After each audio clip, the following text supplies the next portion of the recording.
میرے عزیز دوستو السلام علیکم ورحمۃ اللہ تعالی وبرکاتہ۔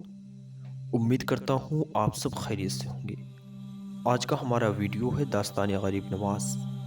چینل پر نئے ہیں تو چینل کو سبسکرائب اور ویڈیو کو ایک لائک ضرور کر دیں۔ تو آئیے ویڈیو سٹارٹ کرتے ہیں۔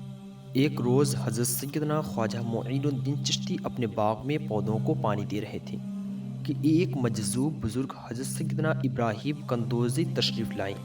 جیسے ہی حضرت سیدنا خواجہ معین الدین چشتی رحمۃ اللہ علیہ کی نظر اللہ عز و جل کی اس مقبول بندے پر پڑی، فوراً دوڑے سلام کر کے دستبوسی کی اور نہایت ادب و احترام کے ساتھ درخت کے سائے میں بٹھایا۔ پھر ان کی خدمت میں انتہائی عجیزی کے ساتھ تازہ انگوروں کا ایک گچھا پیش کیا۔ دو زانوں بیٹھ کے اللہ کے ولی کو نوجوان باغوان کا انداز بھا گیا۔ خوش ہو کر انہوں نے ایک روٹی کا ٹکڑا چبا کر آپ کے منہ میں ڈال دیا۔ روٹی کا ٹکڑا جیسے حلق سے نیچے اترا، آپ کے دل کی کیفیت ایک دم بدل گئی اور دل دنیا کی محبت سے اچاٹ ہو گیا۔ پھر آپ نے باغبن چکی اور سارا ساز و سامان بیچ کر اس کی قیمت فقیروں مسکینوں میں تقسیم فرما دی اور حصول علم دین کی خاطر راہ خدا میں مسافر بن گئی۔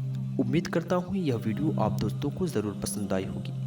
ویڈیو پسند آئے تو اپنے دوستوں کے ساتھ ضرور شیئر کریں اور مزید ایسی ویڈیو کے لیے ہمارے اس چینل کو سبسکرائب ضرور کر لیں۔ ملتے ہیں پھر کسی نئے ٹاپک کے ساتھ، تب تک کے لیے اللہ حافظ۔ اللہ آپ سب کا حافظ و نگہبان۔